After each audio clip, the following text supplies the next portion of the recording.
Hello traders, most welcome to my YT channel trade with Sam पर, जहां पर हम निफ्टी और बैंक निफ्टी का डिस्कशन करते हैं। फ्राइडे मार्केट के लिए डिस्कशन रहेगा क्योंकि कल के दिन हॉलीडे देखने को मिल रही है, क्योंकि 15 अगस्त है, आप जानते होंगे। तो हैप्पी इंडिपेंडेंस डे एडवांस में। फिलहाल आज का जो मार्केट रहा, बहुत ज़्यादा मोमेंटम नहीं रहा, शुरू में वॉलेटाइल रहा। अगर आप ध्यान से देखोगे तो मार्केट शुरू में वॉलेटिलिटी जो थी बहुत ठीक ठाक थी, but at the end of the day वो साइडवे होके क्लोज हो गया। और ऑल ओवर अगर आप देखोगे तो 50 पॉइंट के अंदर ही 190 से वही अपना 50-60 पॉइंट के अंदर ही इसने ऑल ओवर डे पूरा क्लोज कर दिया। और जो क्लोजिंग थी वो बॉटम ही पकड़ा इसने, लगभग 140-150 के आसपास, 142 मान सकते हो। बात करते हैं कि आज बहुत ज्यादा मोमेंटम नहीं रहा। निफ्टी की एक्सपायरी कल होनी थी, आज हुई है, तो उसकी वजह से डीके भी बहुत ज्यादा देखने को मिला। मतलब डीके पीक पे था। अगर मार्केट 10 पॉइंट मूव कर रहा है तो दूसरा वाला जो सेक्शन है बहुत ज्यादा मोमेंटम नहीं, बट अगर अपोजिट मूव कर रहा है तो डीके भी भयंकर तरीके से हो रहा था। तो कहीं ना कहीं ऑप्शन बायर्स के लिए थोड़ा सा खतरनाक दिन था। अगर मोमेंटम में उन्होंने ट्रेड या फिर कुछ ऐसे ट्रेड्स नहीं पकड़े होंगे शुरू के फर्स्ट हाफ में, तो उनको सेकेंड हाफ में मेजरली ही कोई ट्रेड मिला होगा। अगर ये वाला ब्रेकआउट पकड़ पाए होंगे थोड़ा बहुत, ये जोन थोड़ा सा या ये वाला, तब तो ठीक है। वरना फिर ऑल ओवर तो अगर आप सोचोगे कि करेक्शन लेके फिर से मार्केट ऊपर जाएगा, तो वैसा कुछ खास देखने को मिला नहीं। इसके अगर मैं कहूँ इसके जो रीजन है इसके पीछे, वो टेक्निकली देखा जाए तो दो रीजन है या एक रीजन है। मेनली जो है टेक्निकली की बात करें तो कॉल राइटिंग और पुट राइटिंग दोनों बहुत अच्छे अमाउंट में हो रही थी। 24,200 के आसपास अच्छी खासी कॉल राइटिंग देखने को मिल रही थी। और ये आप चीजें सुबह भी प्रिडिक्ट कर सकते हो। जब मार्केट ओपन हुआ, पहली बात गैप अप ओपन हुआ और 200 के आसपास, बहुत ज्यादा मोमेंटम तो कर नहीं रहा था मार्केट, 200 के आसपास जैसे गया वहां से एक भयंकर शॉर्ट देखने को मिला। तो कहीं ना कहीं आपको सुबह ही थोड़ा सा समझ जाना चाहिए था कि मार्केट में आज जो रेजिस्टेंस है, सेलिंग है टॉप से, वो देखने को मिल रही। और जो अपना 2400 का लेवल है वो कल भी और आज भी एक सपोर्ट अच्छा खासा बना हुआ है। अब मेजर बात यह है कि मार्केट इस पॉइंट पे होल्ड कर जाए तो बहुत बढ़िया बात है, कोई दिक्कत वाली बात नहीं है। अगर साइडवे होकर के नीचे ब्रेकडाउन देता है तब तो फिर प्रॉब्लम है। साइडवे होकर के अगर अप साइड में मोमेंटम करने की कोशिश करता है तब एक अच्छा खासा ट्रेंड वो पकड़ सकता है। लेकिन आजकल ऐसी जो चीजें चल रही हैं उस वजह से मार्केट में कई कल जैसे न्यूज आ गई, मैंने कल डिटेल में आपको नहीं बताया था क्योंकि कल मेरे को खुद डिटेल में नॉलेज नहीं था, क्योंकि मैंने कल आपको बताया था कि मैं मार्केट में प्रेजेंट नहीं था। MSCI एक बेसिकली मॉर्गन स्टैनली एक इंडेक्स है, या आप कह सकते हो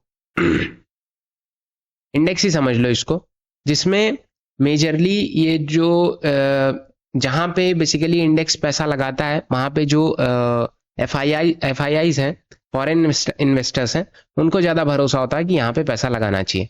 आज से आई थिंक महीना भर पहले ये बात हुई थी कि 3 बिलियन डॉलर के करीब पैसा लगने वाला है HDFC बैंक में।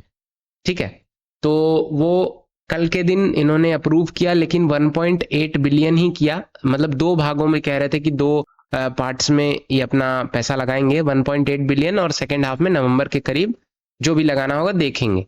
तो कहीं ना कहीं ये न्यूज थोड़ी सी बेकार थी इन्वेस्टर्स के लिए।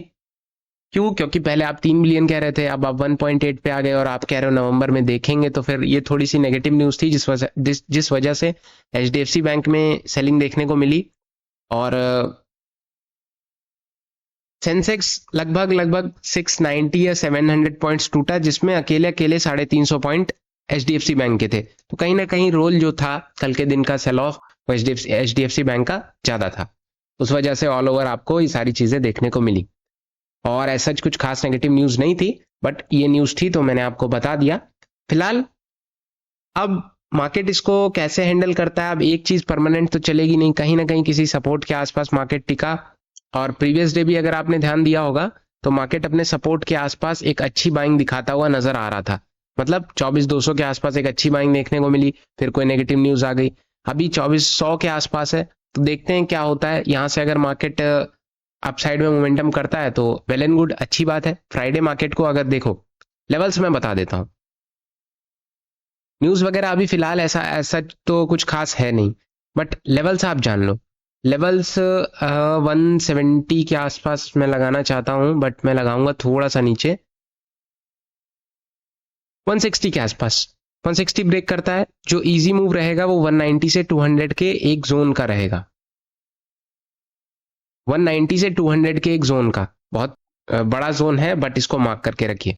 210 के ऊपर निकलता है तो इजी मूव 250 का रहेगा। इसके ऊपर निकलता है 290, 300, 320 क्रॉस करता है 350 और 460 तक जा सकता है। बट जो मेजर आपको रेजिस्टेंस प्ले करेगा फ्राइडे मार्केट के दिन वो 24,200 का रहेगा। फ्राइडे मार्केट बिल्कुल ही नया वीक हो जाएगा तो ट्रेंड डिसाइड करेगा मार्केट। हो सकता है कि बॉटम से ही एक बुलिश मोमेंटम पकड़ ले, बट देखने वाली बात यह रहेगी कि 24,200 के ऊपर या 24,300 के ऊपर अगर क्लोज करता है तो बहुत अच्छी बात रहेगी, है ना। 24,210 क्रॉस किया, 250, 300, 350 ऐसे चलेगा, बट जो क्लोजिंग है वो इंपॉर्टेंट होनी चाहिए और मिडिल ऑफ द पार्ट कैसा बिहेव करता है मार्केट का ट्रेंड, वो चीज इंपॉर्टेंट होती है। ऑलराइट, रेजिस्टेंस सपोर्ट आपको पता है 120 से 24,100 पकड़ लो, एक जोन है ये भी। इसके नीचे निकलता है इजी मूव 24,52 रहेगा। अगर डाउन साइड मोमेंटम करता है तो वो फास्ट रहेगा 24,000 से 23,980। इसके नीचे निकलता है 23,940 से होते हुए 23,900 से 23,800 और 23,750। और कल मैंने आपको बताया था अभी तक का जो लो है 1-2 महीने पहले का लो या अभी जस्ट थोड़ा दिन पहले का लो वो 23,900 का है। तो देखते हैं 23,900 अभी तक का लो है, जो हालांकि जो अभी 2-4 हफ्ते पहले हुआ था। तो अगर वो लो ब्रेक होता है तब तो एक अच्छी खासी सेलिंग आपको और देखने को मिलेगी। 24,500 से 23,000 तक देखने को मिल सकता है। फिलहाल हम इतना नीचे का नहीं सोचेंगे क्योंकि मार्केट में अभी इतना कुछ खास नेगेटिविटी नहीं है, बट देखते हैं क्या हो सकता है। ऑप्शन चेन देख लीजिए एक बार। आज 2 दिन की एक्सपायरी आज एक ही दिन हो गई तो फिर थोड़ा बहुत वॉलेटिलिटी शुरू में थी, बट डीके ने सारा कुछ खत्म कर दिया। 24,100 के आसपास थोड़ा बहुत पुट राइटिंग है और 24,200 के आसपास पुट राइटिंग है। पुट राइटिंग आप देखोगे ना बहुत ज्यादा नहीं है, 24,000 के आसपास थोड़ा बहुत है बस, है ना, और अपना 24,200 के आसपास बस, और ज्यादा कहीं नहीं।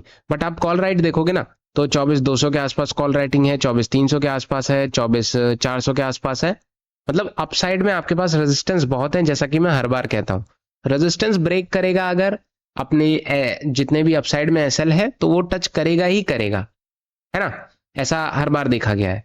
अगर आप बैंक्स की बात करोगे तो HDFC most of the way sideway ही था, आईसीआईसी भी साइडवे था, बहुत ज्यादा इसमें चीजें चेंजेस नहीं थी।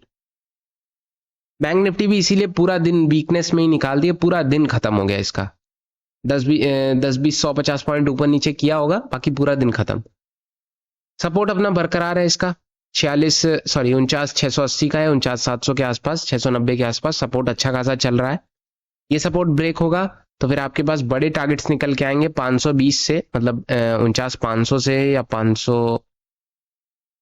490 से नीचे 49,370, इससे नीचे 200 के आसपास और 200 मतलब यहाँ कहीं पे, और 49,050 तक जा सकता है, 49,000 तक जा सकता है नीचे। तो लेवल्स आपके डाउन साइड में बड़े हैं और अप साइड में रेजिस्टेंस अगर ब्रेक करता है, क्या आज तो इसने रेजिस्टेंस ऑलमोस्ट 49,770 का बना दिया है, तो हम इसी को मार्क कर लेंगे फ्राइडे मार्केट के लिए, ठीक है। ऑलराइट, 49,770 के आसपास मार्क कर लेते हैं। इसके ऊपर निकलता है इजी मूव 840 का रहेगा, इसके ऊपर निकलता है इजी मूव जो रहेगा 890 का रहेगा, इसके ऊपर अपना 49,970 या फिर 50,000 तक का टारगेट आप मान लीजिए, 50,000 बुक कर लीजिए, ठीक है। 50,000 के ऊपर 50,100, 50,240, 340 अप साइड में फिर रेजिस्टेंस ब्रेक करता ही जाएगा, ठीक है। फिर शॉर्ट कवरिंग देखने को मिल सकती है। अभी ऐसा सच कुछ खास दिखाई तो पड़ नहीं रहा है, बट जैसा ट्रेंड है मार्केट का वो डिसाइडेबल नहीं है दोस्त, है ना, क्योंकि मार्केट का ट्रेंड बहुत वॉलेटाइल है। अगर आप सोचो कि मार्केट का ट्रेंड पॉजिटिव हो गया है तो उसी अगले दिन 2 दिन में वो लो टच कर जाएगा, तो फिर वो थोड़ा बहुत आपकी साइकोलॉजी को हिट करता है कि कहीं मैं गलत तो नहीं हूं। लेकिन आजकल का ट्रेंड ही ऐसा चल रहा है, वॉलेटाइल बहुत है, तो उसमें अपनी, मैंने कल ही बताया था, अपनी पोजीशन कम करके रखो और जहां तक हो सके थोड़ा लॉन्ग पोजीशन के लिए कम बैठो, है ना। सेलर हो तो बात अलग है, लेकिन बायर हो तो जितना जल्दी हो सके निकलो, जितना भी मिल रहा है। कॉल राइटिंग की बात करें 50,000 के आसपास है और उतना कुछ खास है नहीं। पुट राइटिंग की बात करें तो वो भी 49,500 के आसपास है, तो एक रेंज ये खुद ही बना रहा है।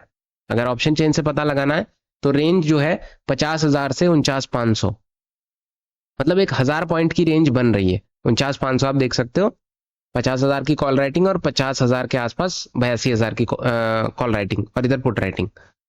तो एक रेंज ये खुद ही बना रहा है 49,500, मतलब 49,500, 49,500, यस 49,490, 49,500 से लेकर के 50,000, ये सॉरी 500 पॉइंट के रेंज है, माफ करना, 500 पॉइंट की रेंज मार्केट खुद ही बना रहा है। तो देखते हैं क्या हो सकता है। अगर ये 500 पॉइंट की रेंज ब्रेक होती है अपसाइड या डाउन साइड में, और 1-2 दिन 4 दिन हफ्ता भर टिकती है, तब तो उस साइड का आप ट्रेंड डिसाइड कर सकते हो। बट उससे पहले आपको इसी रेंज में रहने की कोशिश करनी होगी और इसी रेंज के अंदर रह के ट्रेड करना होगा। तो अपनी साइकोलॉजी को डिस्टर्ब मत होने देना, थोड़ा वेट करके लो, बट जो ट्रेड लो ट्रेंड डिसाइड करके सही चीजें देख के, बाद में आपको रिग्रेट नहीं होना चाहिए कि ऐसा होता तो मैं ये कर लेता, है ना। तो थोड़ा सा वेट कर लो, डिसिप्लिन में रहो। तो फिलहाल डिस्कशन यही रहेगा, बहुत सिंपल डिस्कशन था। आज मार्केट ने मोमेंटम किया नहीं, तो बहुत ज्यादा चीजें बताने वाली है नहीं। शुरू में वॉलेटाइल था, अगर आप ध्यान से देखोगे तो यहाँ कहीं पे मार्केट जब गिरा था तो कहीं ना कहीं एक शार्प मूव अपसाइड में आया था। बट जो प्रीमियम है ना, वो आप ध्यान से देखोगे तो प्रीमियम बहुत कम उठे थे कॉल के। तो वहीं एक दिमाग में आ जाता है कि मार्केट में मोमेंटम कम है और प्रीमियम बहुत ज्यादा बढ़ नहीं रहे हैं, तो आपको अपोजिट साइड जाना चाहिए। तभी देखो एक डाउन साइड में अच्छा खासा मोमेंटम आया। फिलहाल डिस्कशन यही रहेगा, कोई क्वेश्चन हो तो आप कमेंट में पूछ सकते हो। वीडियोस पसंद आती हो तो लाइक करना मत भूलना, और एडवांस में हैप्पी इंडिपेंडेंस डे। फिलहाल फ्राइडे को देखते हैं क्या कैसे रह सकता है। Thank you so much.